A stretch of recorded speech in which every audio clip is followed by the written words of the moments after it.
नमस्कार दोस्तों, आपने कभी नोटिस किया है अपने फेवरेट सेलिब्रिटीज को टीवी और अखबारों में पान मसाला और शराब की ऐड करते हुए? लेकिन जब इन एड्स को आप थोड़ा ध्यान से देखते हैं तो आपको दिखता है कि एक्चुअली में शराब या पान मसाले की एड्स नहीं है, बल्कि इलायची, माउथ फ्रेशनर और सोडा वाटर की एड्स हैं। इस चीज को कहा जाता है सरोगेट एडवर्टाइजमेंट। और आज के वीडियो में आइए इस सरोगेट माफिया को गहराई से समझते हैं।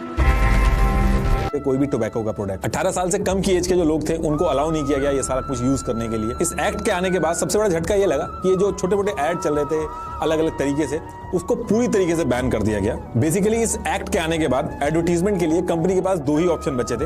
एक तो वो टोबैको की जो पैकेजिंग है उसके ऊपर ऐड कर सकती थी, और दूसरा पॉइंट ऑफ सेल, मतलब कि जहां से कस्टमर खरीद के पेमेंट कर रहा है उस जगह पे ऐड कर सकती थी। बस ये दो जगह ही ऐड कर सकती थी, बाकी सारे रास्ते जो थे वो बंद हो गए थे। तो ये जो एक्ट आया था इसमें कोई भी प्रोडक्ट बैन नहीं हुआ था, बस एडवर्टीजमेंट को लेके और अलग अलग रूल्स बनाए गए थे, लेकिन प्रोडक्ट जो था वो कोई भी बैन नहीं हुआ था। अब इसके बाद ईयर आता है 2011 और इसमें एक प्रोडक्ट बैन हुआ, और वो कैसे बैन हुआ उसको समझाने के लिए मुझे थोड़ा सा आपको पान मसाला का जो स्ट्रक्चर है वो समझाना पड़ेगा। तो देखिए, पान जो है वो इंडिया के कल्चर का हिस्सा बहुत पहले से रहा है। पान के अंदर नॉर्मल सुपारी, गुलकंद, इलायची वगैरह डाल के लोग बहुत पहले से खाते आए हैं। अब इसके बाद जब टेक्नोलॉजी आई तो इस पान को क्या किया, डिहाइड्रेट करके यानी कि सुखा लिया गया और एक पैकेट में बंद करके बेचा जाने लगा, जिसको बोला गया पान मसाला। और फिर जब पान मसाला अच्छी तरीके से बिकने लगा तो इसकी आदत लगाने के लिए इसके अंदर प्रोसेस्ड टोबैको यूज किया गया, और उस चीज को बोला गया गुटखा। कहीं कहीं पे पुड़ी भी बोलते हैं, कहीं पे पुड़की भी बोलते हैं। और ये जो गुटखे का पैकेट था ये ज्यादा टाइम तक चले, खराब ना हो, इसके अंदर बहुत अलग अलग केमिकल्स मिलाए गए, आदत लगे उसके लिए मैग्नीशियम वगैरह बहुत सारी चीजें डाली गई इसके अंदर। 40 से भी ज्यादा सब्सटेंस इसमें ऐसे मिले जो कैंसर के लिए जिम्मेदार होते हैं। और सिगरेट के कंपैरेटिवली ये ज्यादा डेंजरस इसलिए हो रहा था क्योंकि गुटखा जो था वो डायरेक्ट मुंह में जा रहा था, तो जो कैंसर वाले सब्सटेंस थे वो डायरेक्ट आपके पेट में जा रहे थे। तो ओरल कैंसर जो था वो इंडिया के अंदर रिकॉर्ड तौर से आगे बढ़ने लगा। मतलब जितने भी इंडिया के अंदर ओरल कैंसर हो रहे थे उसमें से 90% गुटखे की वजह से हो रहे थे। तो इसको देख के गवर्नमेंट ने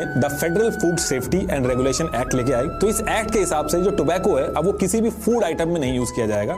तो एक तरह से गुटखा बैंड हो गया, क्योंकि गुटखा जब बात बनी नहीं तो इन्होंने एक अलग तरीका निकाला। इन्होंने पान मसाला और प्रोसेस्ड टोबैको का एक ट्विन पैक निकाला, मतलब कि पान मसाला अलग और टोबैको अलग, और बेचना स्टार्ट कर दिया। मतलब कि जो पहले गुटखा खाने वाला था वो एक पैकेट जो है वो पान मसाला का खरीदेगा, फिर प्रोसेस्ड टोबैको का खरीदेगा, और फिर दोनों को मिला के वही प्रोडक्ट बना लेगा जो ऑलरेडी बैंड है। फॉर एग्जांपल, जो मारुति गुटखा पहले मिलता था अब वो मारुति पान मसाला और उसके साथ साथ मारुति टोबैको या जर्दा नाम से दो पैकेट में मिलने लगा। पहले एक पैकेट में मिलता था, अब उसके दो पैकेट आने लगे, और लोग जो थे वो दोनों को मिला के खाने लगे।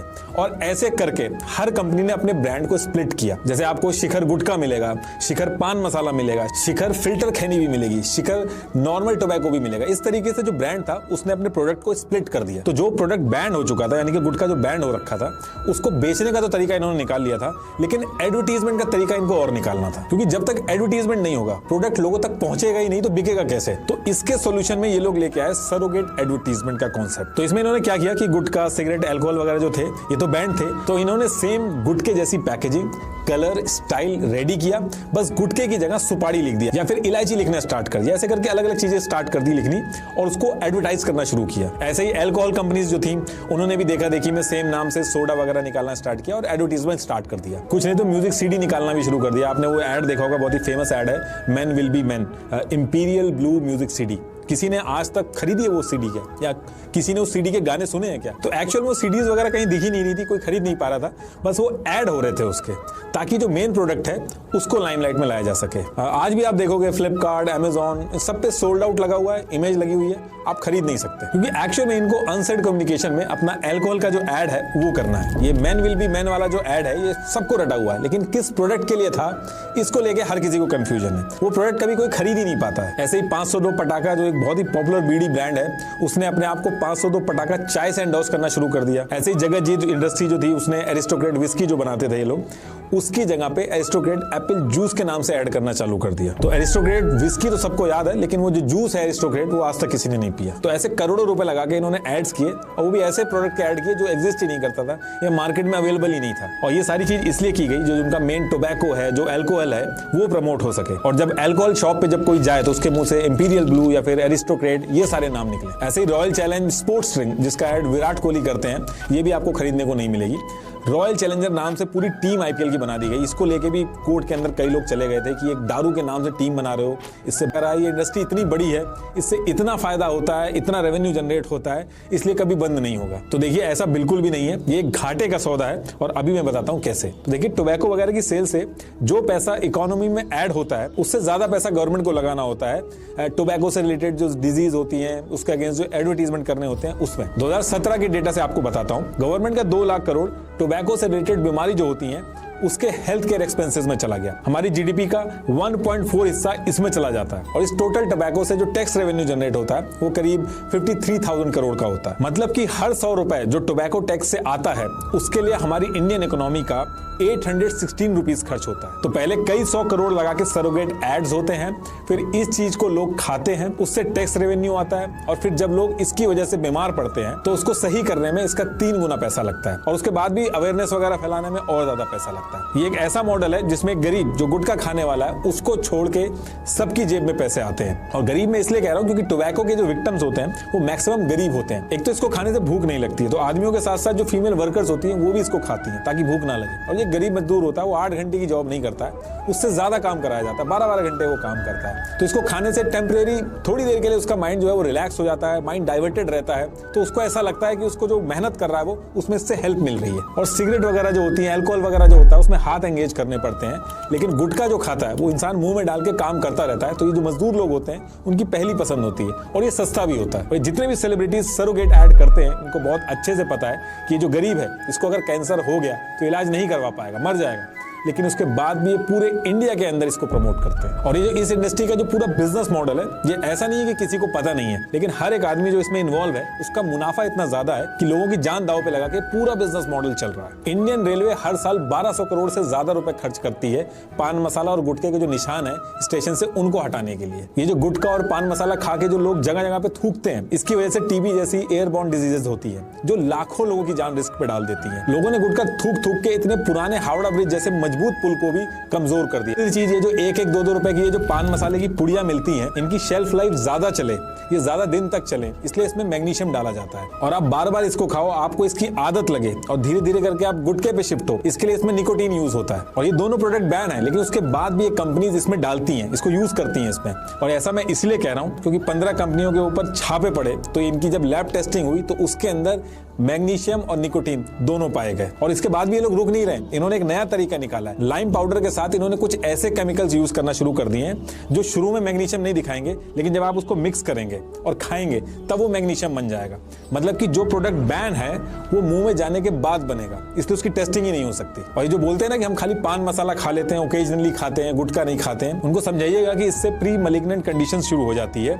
इसलिए आप देखोगे पान मसाला और गुटखा खाने वालों के मुंह इतना छोटा हो जाता है कि 4 फिंगर टेस्ट तक में फेल हो जाते हैं, मुंह ही नहीं खुल पाता है। विनय तिवारी नाम के गुटखा बिजनेसमैन थे पहले, जिनको 2011 में ओरल कैंसर हो गया। और इस ओरल कैंसर होने के बाद इन्होंने इस पूरी गुटखा इंडस्ट्री की पोली खोल दी। इन्होंने ये कहा कि गुटखा महंगा ज्यादा नहीं किया जा सकता, क्योंकि जो लो क्लास इसको खाता है उसको खरीदना बंद कर देगा, सेल पे बहुत ड्रास्टिक फर्क आ जाएगा, इसलिए इसको महंगा नहीं किया जा सकता। इसलिए असली इंग्रेडिएंट्स यूज करने की बजाय जैसे कत्था होता है उसकी जगह पे मैग्नीशियम कार्बोनेट यूज कर लिया जाता है, गैम्बेर और भी कई सारे केमिकल यूज किए जाते हैं जो खाने के लिए बने ही नहीं है। उनको सिर्फ इसलिए डाला जाता है ताकि गुटखे का फ्लेवर मेंटेन। और इन्होंने ये कहा कि अगर ऐसा नहीं करेंगे तो इनकी मजबूरी है, क्योंकि वरना पैसा बढ़ाना पड़ जाएगा, इनका नुकसान हो जाएगा। इन्होंने ये कहा कि अगर कोई भी अगर लॉजिक लगाएगा तो उसको पता चल जाएगा ये जो केसर फ्लेवर्ड गुटखा है, इलायची या गुलाब गुटखा है, इसको कंपनी 1-2 रुपए में कैसे बेच सकती है। 1 किलो केसर की जो कॉस्ट होती है वो लाखों में होती है, लेकिन उसका जो केमिकल सब्स्टिट्यूट होता है वो 2300 रुपए किलो में मिल जाता है। इलायची का जो केमिकल फ्लेवर होता है वो 1500 रुपए पर केजी में मिल जाता है, जबकि असली इलायची आपको पता बहुत महंगी आती है। और आपस में कंपटीशन इतना ज्यादा है कि जितने गुटखा मैन्युफैक्चरर हैं उनकी मजबूरी बन गई है ऐसे केमिकल सब्स्टिट्यूट्स को यूज करना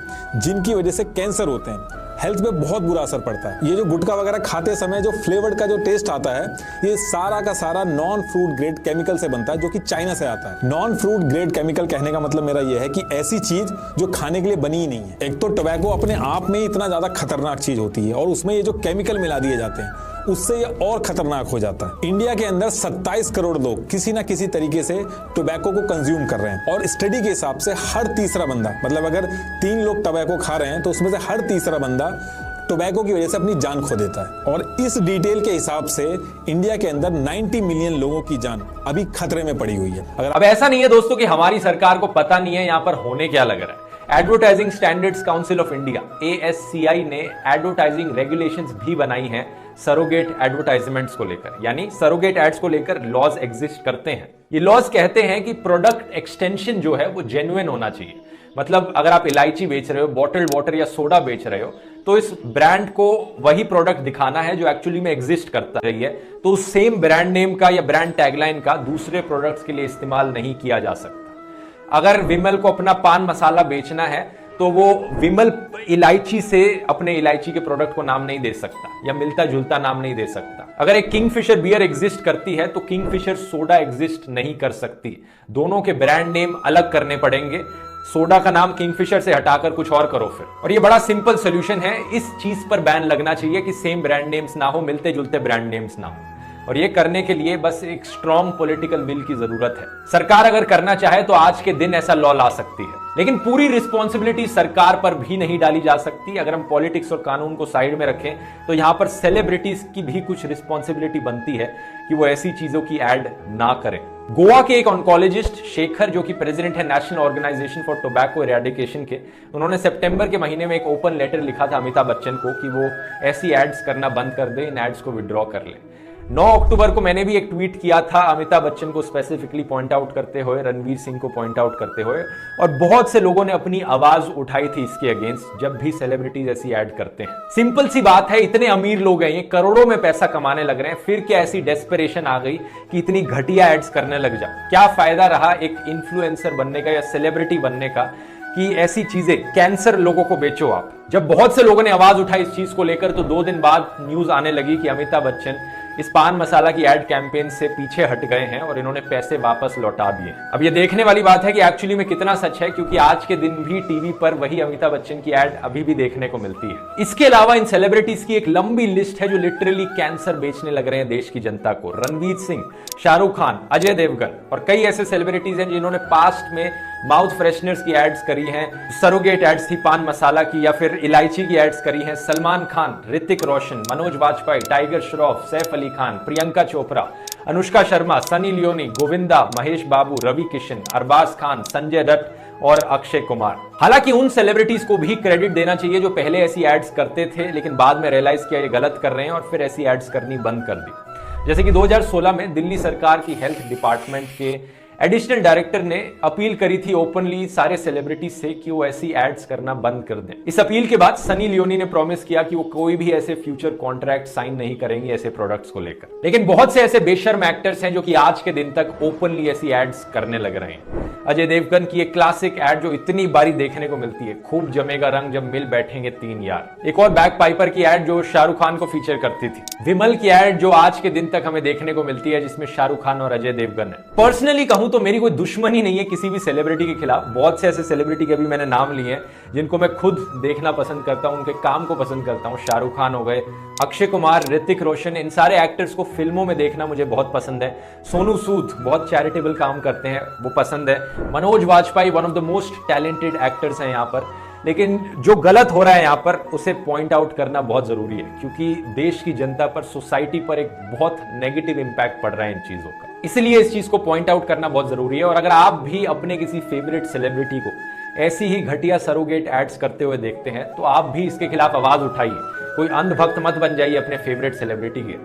उनके सोशल मीडिया पर उन तक ये मैसेज पहुंचाइए, पोलाइटली उन्हें समझाइए। उम्मीद करता हूं इस वीडियो के बाद देश में कुछ अच्छे के लिए बदलाव आएगा इन चीजों को लेकर।